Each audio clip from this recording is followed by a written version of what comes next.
Hi hello dears, welcome back to our YouTube channel. It's me ഹസീബൈദ്. ഓണമൊക്കെ അടുത്തെത്താനായല്ലോ അല്ലേ? നമ്മൾക്കിന്ന് സദ്യയിൽ പ്രധാനപ്പെട്ട വിഭവമായ എരിശ്ശേരി തയ്യാറാക്കിയാലോ? മത്തങ്ങയും വൻപയറും ചേർത്തിട്ടുള്ള എരിശ്ശേരിയാണ് ഞാൻ തയ്യാറാക്കുന്നത്. അപ്പോൾ നല്ല സ്വാദിഷ്ടമായ സ്പെഷ്യൽ എരിശ്ശേരി എങ്ങനെ തയ്യാറാക്കുന്നതെന്ന് നമ്മൾക്ക് പെട്ടെന്ന് തന്നെ ഒന്ന് കണ്ടു നോക്കിയാലോ?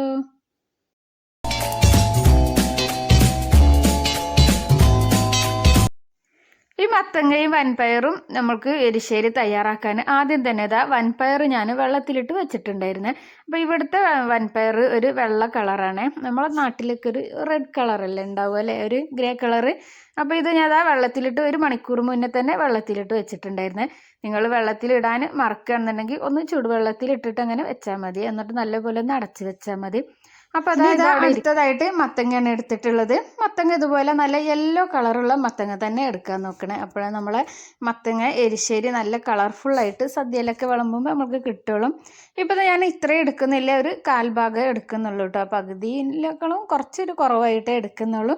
ഇതൊക്കെ നമുക്ക് നല്ലപോലെ തന്നെ തൊലിയൊക്കെ കളഞ്ഞൊന്ന് നല്ലപോലെ ക്ലീൻ ആക്കിയിട്ട് ഇതിൻ്റെ ഉള്ളിൽ കുരുവൊക്കെ ഈ കുരുല്ലേ നല്ല മൂത്ത കുരുവൊക്കെ ആണെന്നുണ്ടെങ്കിൽ നമ്മൾക്കൊരു ഗ്രോ ബാഗിലോ അല്ലെങ്കിൽ പുറത്തെവിടെയെങ്കിലും സ്ഥലമൊക്കെ ഉണ്ടെങ്കിൽ മണ്ണിലൊക്കെ അങ്ങനെ കുഴിച്ചിട്ടാൽ മതി. മത്തനുണ്ടായി വരും കേട്ടോ, നല്ലതാണ്. പിന്നെ ഇത് വറുത്ത് കഴിക്കാനൊക്കെ നല്ലതാണല്ലോ. അപ്പോൾ ഇതൊക്കെ നമ്മൾക്കൊന്ന് ഒഴിവാക്കിയിട്ട് തൊലിയൊക്കെ ഒന്ന് ഒഴിവാക്കി അങ്ങനെ നമുക്ക് ക്ലീൻ ചെയ്തിട്ടൊന്ന് എടുത്തു വരാം. ഇപ്പോൾ ഞാൻ ഇത്രയും മത്തങ്ങയാണ് എടുത്തിട്ടുള്ളത്. അതിൻ്റെ തൊലിയൊക്കെ കളഞ്ഞത് നല്ല പോലെ തന്നെ ക്ലീൻ ചെയ്തൊന്ന് എടുത്തിട്ടുണ്ട്. ഇനി നമ്മൾക്കിതൊന്ന് ചെറിയ പീസാക്കി ഒന്ന് കട്ടാക്കി എടുക്കാം. ഇപ്പോൾ ഇത് ഞാൻ ഒന്നുകൂടി ഒന്ന് നടുവൊന്ന് കട്ടാക്കി എടുക്കുന്നുണ്ട്. എന്നിട്ടാണ് ഞാനിതൊന്ന് കട്ട് ചെയ്തെടുക്കുന്നത്. ഈ ഒരു വലിപ്പത്തിൽ വേണം നമ്മൾക്കിതൊന്ന് കട്ട് ചെയ്തെടുക്കാൻ. പിന്നെ മത്തങ്ങയൊക്കെ പെട്ടെന്ന് വേവുമല്ലോ. ഈ ഒരു ടൈമിൽ പുതിയ കൂട്ടുകാർ ആരെങ്കിലും കാണുന്നുണ്ടെങ്കിൽ ഒന്ന് സബ്സ്ക്രൈബ് ചെയ്തൊന്ന് സപ്പോർട്ട് ചെയ്യണേ. വീഡിയോ ഇഷ്ടമാണെങ്കിൽ വീഡിയോക്ക് ലൈക്ക് തരാൻ മറക്കല്ലേ കേട്ടോ. ലൈക്ക് ചെയ്യുമ്പോൾ തൊട്ടടുത്ത് തന്നെ ഹൈപ്പ് എന്നൊരു ഓപ്ഷൻ ഉണ്ട്, അതൊന്ന് ക്ലിക്ക് ചെയ്തേക്കണേ. പിന്നെ സബ്സ്ക്രൈബ് ചെയ്യുമ്പോൾ ബെല്ലൈക്കൺ ഓൾ എനേബിൾ ചെയ്താൽ ഞാനിടുന്ന എല്ലാ വീഡിയോസും നിങ്ങൾക്ക് അപ്പോഴേക്കപ്പോഴും നോട്ടിഫിക്കേഷൻ വരും കേട്ടോ. ഇപ്പോൾ ഞാനിതെല്ലാം ഈ ഒരു വലുപ്പത്തിൽ ഇതങ്ങനെ കട്ട് ചെയ്തെടുത്തിട്ടുണ്ട്. ഇത് കുക്കറിലും തയ്യാറാക്കി എടുക്കാം കേട്ടോ. ഞാനിവിടെ മൺചട്ടിയിലാണ് തയ്യാറാക്കി എടുക്കുന്നത്.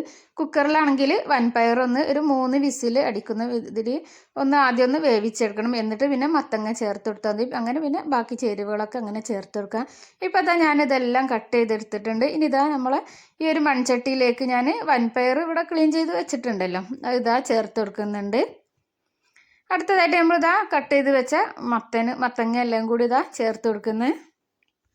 പയറ് നല്ലപോലെ കുതിർന്നിട്ടുണ്ടായിരുന്നേ. നല്ലപോലെ കുതിർന്ന് കിട്ടിയാൽ നമ്മൾക്ക് പെട്ടെന്ന് തന്നെ വെന്ത് കിട്ടും. ഇനി നമ്മൾക്ക് ഇതിലേക്ക് ഞാനൊരു പച്ചമുളകാണ് ചേർത്ത് കൊടുക്കുന്നത്.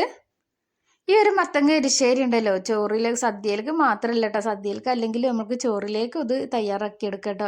അടിപൊളി ടേസ്റ്റാണ്. അപ്പോൾ ഇതെല്ലാവരും ഒന്ന് ട്രൈ ചെയ്ത് നോക്കിയിട്ട് നിങ്ങളുടെ ഫീഡ്ബാക്ക് എന്താണെങ്കിലും കമൻറ്റ് ബോക്സിൽ അറിയിക്കണേ. ഇപ്പോൾ ഞാൻ എരിവിന് ആവശ്യമായിട്ട് ഒരു പച്ചമുളക് ചേർത്ത് കൊടുത്തിട്ടുണ്ട്. 1/4 സ്പൂണ് മഞ്ഞൾപ്പൊടിയാണ് ഇപ്പോൾ ചേർത്ത് കൊടുത്തിട്ടുള്ളത്. ഇനി 1/4 സ്പൂണ് തന്നെ കുരുമുളക് പൊടി കൂടി ഒന്ന് ചേർത്ത് കൊടുക്കുന്നുണ്ട്.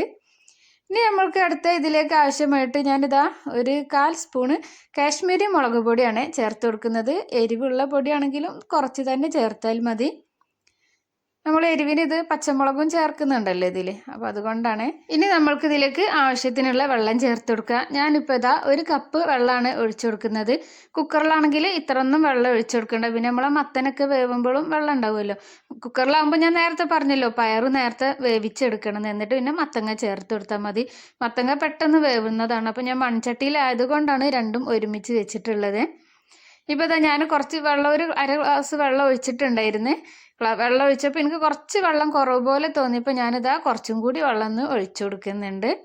ഇനി നമ്മൾക്ക് ഇതൊന്ന് അടച്ച് വെച്ചിട്ട് നല്ലപോലെ ഒന്ന് മിക്സ് ചെയ്യുക. എന്നിട്ട് നമുക്ക് അടച്ച് വെച്ചിട്ടൊന്ന് ഇതൊന്ന് വേവിച്ചെടുക്കാം.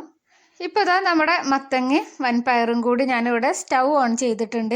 സ്റ്റൗ ഓൺ ചെയ്തിട്ട് ഞാൻ സ്റ്റൗവിലേക്ക് വെച്ച് കൊടുക്കുന്നുണ്ട്. ഇനിയിപ്പോൾ ഇത് നല്ലപോലെ തന്നെ ഒന്ന് വെന്ത് വരട്ടെ. ഫ്ലെയിം നമുക്കൊരു മീഡിയത്തിൽ ഇട്ട് കൊടുക്കുക. ലോ ഫ്ലെയിമിലൊന്നും ഇടണ്ട, മീഡിയത്തിൽ ഇട്ട് കൊടുക്കുക. നല്ലപോലെ പയറൊക്കെ ഒന്ന് വേവണമല്ലോ, അപ്പോൾ അതുകൊണ്ടാണ്. ഇനി ഇത് നല്ലപോലെ ഒന്ന് വെന്ത് വരട്ടെ. അപ്പോഴത്തിൽ നമുക്ക് ഇതിലേക്കൊരു അരപ്പ് റെഡിയാക്കാനുണ്ട്. ആ അരപ്പൊന്ന് നമ്മൾക്കൊന്ന് റെഡിയാക്കി എടുക്കാം. അതിനിതാ 1 കപ്പ് തേങ്ങയാണ് ഞാൻ എടുത്തിട്ടുള്ളത്. തേങ്ങ നമ്മളിതിപ്പോൾ അരച്ചിട്ടാണ് ചേർക്കുന്നത്. ചിലർ തേങ്ങ അങ്ങനെ വറുത്തിട്ടും ചേർക്കാറുണ്ട് മത്തങ്ങ എരിശ്ശേരിയിൽ. പല വിധത്തിലുണ്ടല്ലോ മത്തങ്ങ എരിശ്ശേരി അല്ലേ. ഇപ്പോൾ അതാ അതിലേക്ക് ഞാനൊരു 2 വെളുത്തുള്ളി ഇട്ട് കൊടുത്തിട്ടുണ്ട്, 4 ചെറിയ ഉള്ളി കൂടി ചേർത്ത് കൊടുത്തിട്ടുണ്ട്. ഇനി ഇതാ 1/4 സ്പൂണ് ചെറിയ ജീരകം കൂടിയാണ് ചേർത്ത് കൊടുക്കുന്നത്. 1/4 സ്പൂണ് മഞ്ഞൾപ്പൊടിയും കൂടി നമ്മൾക്ക് ആവശ്യത്തിനുള്ള വെള്ളം ഒഴിച്ചിട്ട് നമുക്ക് നന്നായിട്ട് തന്നെ ഒന്ന് അരച്ചെടുക്കണം. കൂടുതൽ വെള്ളമൊന്നും ഒഴിക്കണ്ട കേട്ടോ, കുറച്ച് മാത്രം വെള്ളം ഒഴിച്ചിട്ട് നമ്മൾക്കിത് അരച്ചെടുക്കാം. അരപ്പൊക്കെ റെഡിയാക്കുമ്പോഴേക്കും നമ്മുടെ മത്തങ്ങ ഇതാ ഒരു 1/2 കുക്കായിട്ട് കിട്ടിയിട്ടുണ്ട്, മത്തങ്ങയും പയറും കൂടി. ഇനി നമുക്ക് ഒന്ന് മിക്സ് ചെയ്ത് നോക്കാം, വെന്തിക്കണമെന്നൊന്ന് നോക്കാം. ഇപ്പോൾ ഇതാ ഞാനിത് തുറന്ന് നോക്കി, ഇപ്പോൾ ഇത് വെന്തിട്ടില്ലേ, ഒരു 1/2 കുക്കേ ആയിട്ടുള്ളൂ. ഇനി നമുക്കിത് ഒന്നുകൂടി അടച്ച് വെക്കാം, ഒരു 5 മിനിറ്റ് കൂടി അടച്ച് വെക്കാം. മത്തങ്ങ പെട്ടെന്ന് വേവും, പയറാണൊന്ന് വെന്ത് കിട്ടാനൊരു ബുദ്ധിമുട്ടുണ്ടാവുക. അപ്പം നിങ്ങൾ ഇനി അങ്ങനെ പെട്ടെന്ന് ധൃതിയിലൊക്കെ ഉണ്ടാക്കുകയാണെങ്കിൽ കുക്കറിൽ ഉണ്ടാക്കിയാലും മതി. ഇപ്പോൾ ഇത് ഒരു പകുതി 1/2 കുക്ക് തന്നെ ആയിട്ടുണ്ട് മത്തങ്ങയും പയറും കൂടി. ഈ പയർ ഞാൻ നേരത്തെ തന്നെ വെള്ളത്തിലിട്ട് വെച്ചതുകൊണ്ട് തന്നെ പെട്ടെന്ന് തന്നെ കുക്കായി കിട്ടുന്നുണ്ട്. ഞാൻ അതൊന്ന് അടച്ച് വെച്ചിട്ടുണ്ട്. ഇനി ഇതൊരു 5 മിനിറ്റിന് ശേഷം ഞാൻ വീണ്ടും ഒന്ന് തുറന്ന് നോക്കുകയാണ്. ഇപ്പോൾ ഇതാ ഒരു വിധമൊക്കെ ഇത് വെന്തിട്ടുണ്ട്. ഇനി നമ്മൾക്ക് ഇതൊന്ന് നല്ല പോലെ തന്നെ ഒന്ന് ഉടച്ച് കൊടുക്കണം. പയറും മത്തങ്ങയും കൂടി നല്ല പോലെ തന്നെ ഒരു സ്പാച്ചുല അല്ലെങ്കിൽ ഒരു തവിയ വെച്ചിട്ട് നല്ല പോലെ തന്നെ ഒന്ന് ഉടച്ച് കൊടുക്കണം. ഇപ്പോൾ അതാ ഇതൊന്ന് കുക്കായി കിട്ടിയിട്ടുണ്ട്.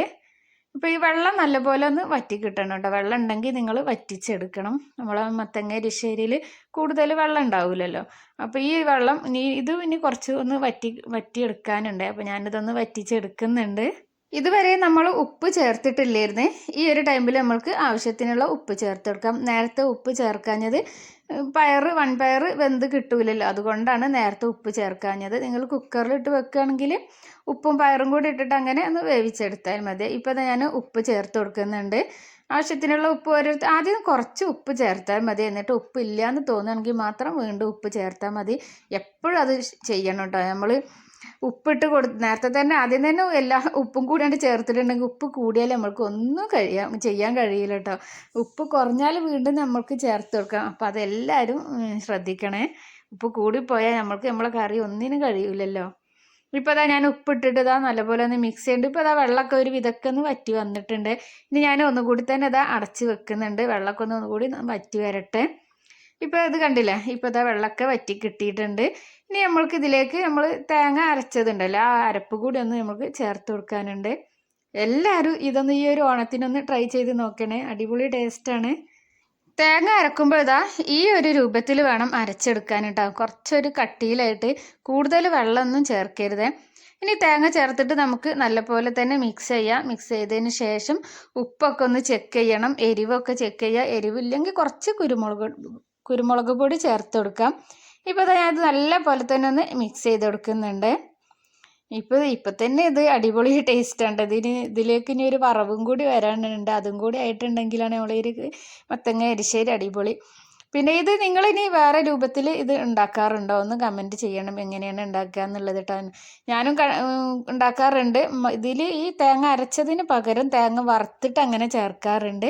ഇതിപ്പോൾ ഈ ഒരു രീതിയിലാണ് ഇപ്പോൾ ഞാനിങ്ങനെ തയ്യാറാക്കിയിട്ടുള്ളത്. ഇനി ഇപ്പോൾ വെള്ളമൊക്കെ നല്ലപോലെ വറ്റിയിട്ടുണ്ട്. മത്തങ്ങയും പയറൊക്കെ ഞാനിത് നല്ലപോലെ ഉടച്ചെടുത്തിട്ട് ഈ ഒരു രീതിയിൽ നമുക്ക് കിട്ടിയിട്ടുണ്ട്. ഇനി ഈ തേങ്ങയൊക്കെ ഒന്ന് നല്ലപോലെ ഒന്ന് തേങ്ങയും മത്തങ്ങയും എല്ലാം കൂടി നല്ലപോലെ ഒന്ന് മിക്സ് ആവട്ടെ. ഒരു മിനിറ്റ് നമ്മൾക്കിതൊന്ന് അടച്ച് വെക്കാം. ഇപ്പോൾ ഞാനൊന്ന് അടച്ച് വെച്ചിട്ടുണ്ട്. പിന്നെ ഒരു മിനിറ്റിന് ശേഷം നമുക്കൊന്ന് തുറന്ന് നോക്കിയപ്പോൾ ഇത് കണ്ടില്ലേ, അടിപൊളി നമ്മളെ മത്തങ്ങ എരിശ്ശേരി സൂപ്പറായിട്ട് കിട്ടിയിട്ടുണ്ട്. ഇനി നമുക്ക് ഫ്ലെയിം ഓഫ് ചെയ്യാം. ഉപ്പ് ചെക്ക് ചെയ്യണം കേട്ടോ. എന്തായാലും ഈ ഒരു ടൈമിൽ ഉപ്പ് ചെക്ക് ചെയ്യണം. ഞാനിത് ചെക്ക് ചെയ്ത് നോക്കിയപ്പോൾ അടിപൊളിയായിരുന്നു കേട്ടോ. ഇനി നമ്മൾക്ക് ഇതിലേക്ക് ഒരു വറവ് ഇടാനുണ്ട്. വറവിന് ആവശ്യമായിട്ട് ഞാനിത് ആദ്യം തന്നെ ഒരു പാന് സ്റ്റൗവിൽ വെച്ചിട്ടുണ്ട്. ചൂടായതിന് ശേഷം ഇതിലേക്ക് വെളിച്ചെണ്ണയാണ് ഒഴിച്ചു കൊടുക്കുന്നത്. അപ്പോൾ ഇതുപോലുള്ള നമ്മളെ നാടൻ കറികൾക്കൊക്കെ വെളിച്ചെണ്ണ തന്നെ ഒഴിച്ചു കൊടുക്കണേ. ഇപ്പോൾ ഒരു 1/4 സ്പൂണ് കടുക് കൂടി ഇട്ട് കൊടുത്തിട്ടുണ്ട്. കടുക് നല്ല പോലെ തന്നെ പൊട്ടി വന്ന്, കടുക് നല്ലപോലെ പൊട്ടിയതിന് ശേഷം നമ്മൾക്ക് ഇതിലേക്ക് 2 വറ്റൽമുളക് ചേർത്ത് കൊടുക്കാം. വറ്റൽമുളക് ചേർത്താൽ അപ്പം തന്നെ ഒന്ന് ഇളക്കി കൊടുക്കണേ, ഇല്ലെങ്കിൽ ഒരു ഭാഗം അങ്ങനെ കരിഞ്ഞു പോകും, അതുകൊണ്ടാണ്. പിന്നെ നമ്മൾക്ക് ഇതിലേക്ക് കുറച്ച് കറിവേപ്പില കൂടി ചേർത്ത് കൊടുക്കാം. എന്നിട്ടിത് ചൂടോട് കൂടി തന്നെ നമ്മളെ മത്തങ്ങ എരിശ്ശേരിയിലേക്ക് അങ്ങനെ ഒഴിച്ച് കൊടുത്തിട്ട് അപ്പം തന്നെ അതൊന്ന് മൂടി വെക്കണം കേട്ടോ. ഇപ്പോൾ ഇതാ നമ്മളെ വറവിട്ടത് നമ്മളെ മത്തങ്ങ എരിശ്ശേരിയിലേക്ക് ഒഴിച്ചു കൊടുത്തിട്ടുണ്ട്. ആ ഒരു വീഡിയോ എൻ്റെ അടുത്തുനിന്ന് മിസ്സായിട്ടുണ്ട് കേട്ടോ, ഒഴിച്ച് കൊടുക്കുന്നത്. ഇപ്പോൾ ഇതാ ഒഴിച്ച് കൊടുത്തിട്ട് ഞാൻ അടച്ച് വെച്ചിട്ടുണ്ട്. അടച്ച് വെച്ച് ഇതാ 1 മിനിറ്റിന് ശേഷം തുറന്ന് നോക്കിയപ്പോൾ അത് കണ്ടില്ലേ, അടിപൊളി നമ്മളെ മത്തങ്ങ എരിശ്ശേരി ഇവിടെ സൂപ്പർ കിടിലൻ ടേസ്റ്റിൽ കിട്ടിയിട്ടുണ്ട്. അപ്പോൾ എല്ലാവരും ട്രൈ ചെയ്ത് നോക്കണം. എല്ലാവർക്കും ഈ ഒരു വീഡിയോ ഇഷ്ടമായിട്ടുണ്ടെന്ന് വിചാരിക്കണം. വീഡിയോ ഇഷ്ടമായാൽ നേരത്തെ പറഞ്ഞ പോലെ ലൈക്ക് തരാൻ മറക്കല്ലേ. അടുത്തത് നല്ലൊരു അടിപൊളി വീഡിയോ ആയിട്ട് വരാം. അതുവരെയൊക്കെ എല്ലാവർക്കും thank you so much. Bye bye.